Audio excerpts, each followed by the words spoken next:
For Creamer Media's Polity, I'm Shannon Derehove. I'm at the Helen Suzman Foundation in Parkhurst to meet with political analyst Aubrey Matshiqi, who is discussing the Mangaung leadership battle. The ANC National Conference is now only a few weeks away, and it's still not clear whether Deputy President Kgalema Motlanthe is a presidential candidate or not. Do you think his reticence could catapult him to the presidency, or could it be too late? Well, I'm beginning to think that the question is no longer whether he'll avail himself or not. It seems to me that the question now is whether if he does avail himself, it's not already too late. Because remember, the nomination process closes on the 26th of November, after which those who are candidates are going to receive nomination forms. And at that point, he will indicate whether he's available or not, which means at some point after the 26th of November, he must make his decision either way.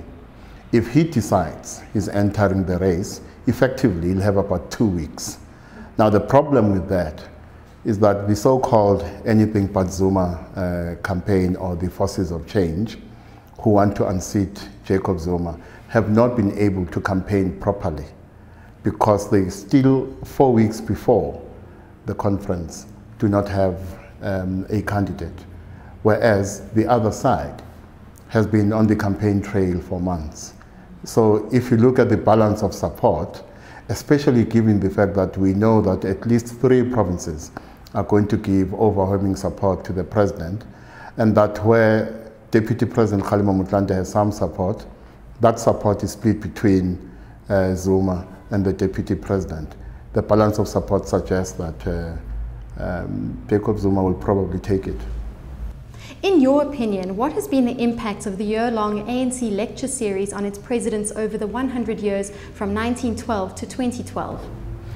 I think some of the lectures have been unfortunate in the sense that they have had very little to do with celebrating former ANC icons, past leaders of the ANC, figures such as Albert Luthuli, Nelson Mandela, O.R. Tambo, and others, but have had a lot to do with using the lecture as a platform from which to create an other who must be perceived as someone who, in his or her leadership qualities, is different from the icon who's being celebrated. So, for instance, if you extol the qualities of O.R. Tambo during a lecture, you may be creating an other who is your opponent, and the subtext there is that this other lacks the leadership qualities of an O.R. Tambo.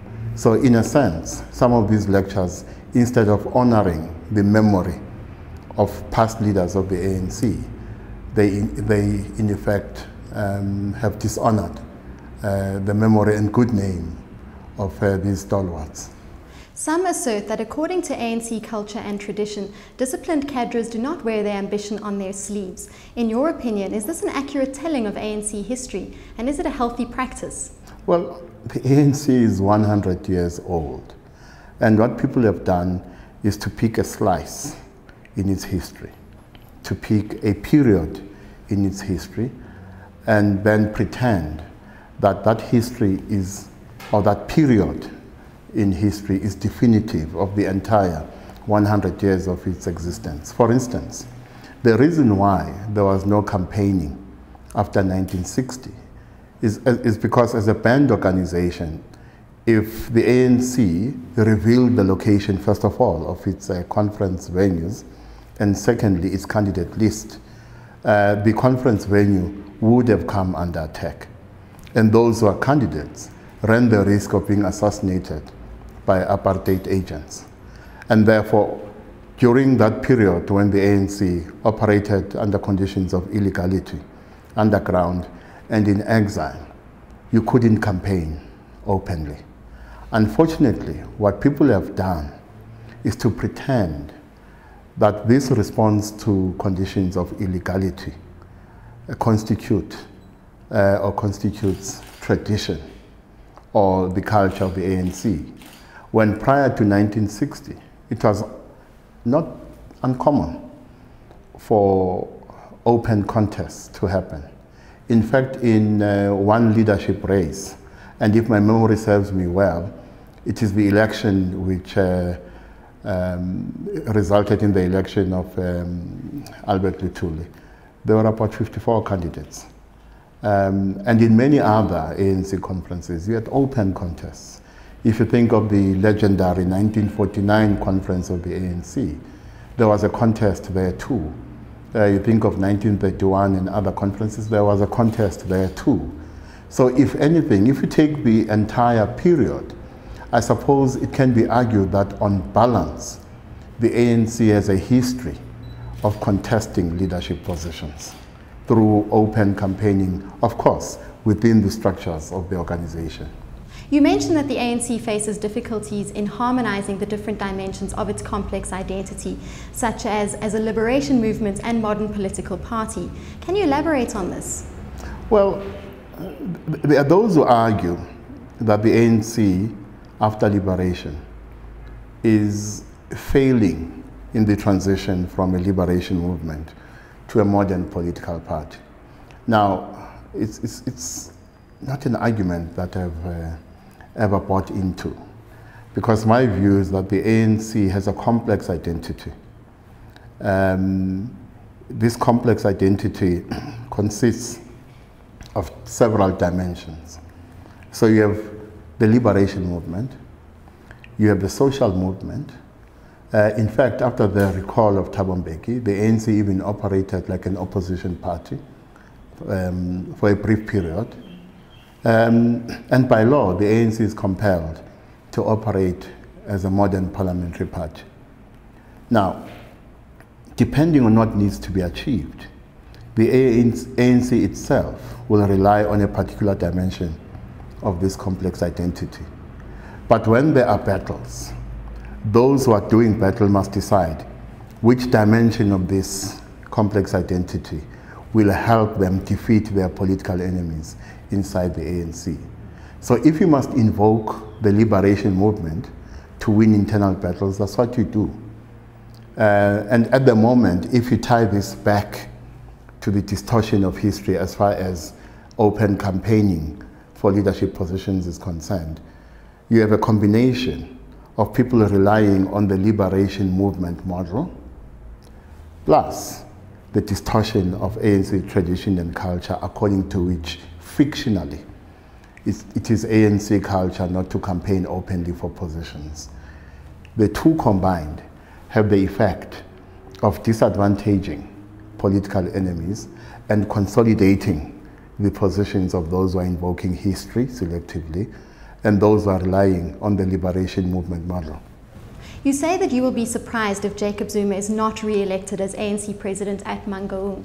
So you think that Zuma has the election all tied up, despite seeming to be deeply unpopular in many quarters? Well, as they say, it's not over until the fat lady has sung. Who knows? Maybe the first lady has not struck the high note yet. But as matters stand today, talking just over 4 weeks before the election, the balance of support suggests that President Jacob Zuma is going to be re-elected. But of course, in an ANC conference, you must always be open to the possibility of a surprise outcome. Could you indulge us by describing the process by which a surprise result at Mangaung could unfold? Well, what could happen is that because we're basing our analysis on events and in the context of the absence of a challenger to the president, it's quite possible that even if it is late in the day, if Deputy President Kgalema Motlanthe declares that he is available, that decision may be game-changing. So at the moment we're talking about the president winning the race in the absence of a race. But when Kgalema Motlanthe enters the race, the question is whether there's a potential for that decision to be a game-changing decision. Now, you can't rule out the possibility that the decision to enter the race, even if it is late in the day, might be a game-changing decision, because it might consolidate support in a manner that such consolidation could not have occurred in the absence of a challenger to Jacob Zuma. So if I was sitting in the Zuma camp, first prize is to know as early as possible that there will be no challenger to the president, so that by the time you get to Mangaung, you know that the president is going to be elected unopposed. So that's prize number one for the Zuma camp. The moment Kgalema Motlanthe, even if it's late in the day, says he's available, what that does is to introduce an element of uncertainty in the race. And who knows? The surprise outcome might occur because of that. At the same time, you have an unlikely scenario in which Kgalema Motlanthe does not declare either way, even after the nomination process has been closed, but accepts nomination from the floor. Remember that from the floor, for the nomination to stand, he must receive at least 25% of the delegates who will be at the conference. And if he receives that kind of support from the floor, the nomination will stand, and who knows, he might win the battle from the floor. But that scenario too, I think, is an unlikely scenario. The most likely scenario is one in which he receives the nomination form, he enters the race, and leaves his fate in the hands of branches. Without doing any campaigning for it? I don't think he himself is going to do any campaigning. Because remember, in the first place, he has argued that he is not going to be part of any slate. Mm-hmm. So he's positioning himself above factional politics in the ANC. And therefore, it's highly unlikely that he will campaign, because he himself erroneously believes there is a tradition in the ANC according to which he's not allowed to campaign for a position. Do you think it's possible that Zuma could win now, but then they also kick him out like they did with Thabo Mbeki? Well, halfway into his term? Two scenarios. The first one is a scenario in which Jacob Zuma loses in Mangaung. Three things are going to happen. He loses his position as ANC president, after which two centers of power are created, because the president of the ANC is not the head of state.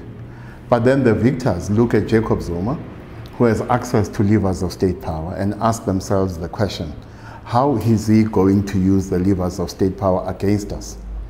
And to prevent themselves from being damaged by having someone heading government who is not a president of the ANC, they might want to recall him at some point after Mangaung. And then the third thing, of course, is that some of his political enemies have vowed that they will not rest until charges of corruption are reinstated against him. So that is what is at stake for him if he loses in Mangaung. If he wins, on the other hand, there is always the possibility that this dark mood that has seized the nation, this sense that the country is sliding towards a state of decline, might lead to people blaming everything that is going wrong in the country on Jacob Zuma. And under certain circumstances, the ANC might want to recall him. But there's also another scenario, a scenario in which he is not recalled, but steps down voluntarily as part of a plan that may have been hatched prior to Mangaung, where prize number one is for him to be re-elected, and mid-term he hands over maybe to the deputy president, and maybe that deputy president being Kgalema Motlanthe. But for that to happen, there must be very high levels of trust between the president and the deputy president, and confidence that the deputy president, if power is handed over to him, is not going to be hijacked by forces hostile to Jacob Zuma. So the question would be whether he would be willing to take the chance of exposing himself to the danger of having the person he hands over the power to being hijacked by forces in the ANC that are hostile to him. So when I look at all the possibilities, I think at the moment we must prepare ourselves for the possibility that Jacob Zuma will be in power for the next 7 years. On the other hand, there's that small DA matter. The Constitutional Court at some point after Mangaung will have to rule whether indeed it was unlawful to withdraw charges of corruption against Jacob Zuma in 2009. And the question is, when that happens, what is the ANC going to do? Because I suspect if the Constitutional Court finds that indeed it was unlawful to withdraw charges of corruption against Jacob Zuma in 2009, they will defer to the policymaker or decision maker, in this case the NPA. And one of the implications is that the NPA may have to restart the process. And if they don't restart the process, the question is politically, what are the alternatives available to the ANC to make sure that Jacob Zuma remains president? So the DA may be an important factor, actually, as far as Jacob Zuma's fate is concerned going forward. Another factor is the possibility that the losers, if Jacob Zuma wins in Mangaung, will not countenance another 7 years of Jacob Zuma and may hive off to form a new party. And the question is, if that happens, is that split going to be qualitatively significant? Because we now know, with the benefit of hindsight, that the COPE split was not qualitatively significant. And also there's the possibility that the implosion of COPE was also the implosion of hope. The hope that a credible alternative can emerge to the ANC out of a split in the ANC. So if there are people in the ANC who are thinking of splitting from the party if Jacob Zuma is re-elected, they must bear in mind that the implosion of COPE effectively meant a breakdown in the relationship of trust between COPE and the 1.3 million voters and others who support COPE. Which means even if those who might split after Mangaung were not in COPE, they themselves will be faced with the task of repairing the damage that was done by COPE to the idea of a credible alternative to the ANC.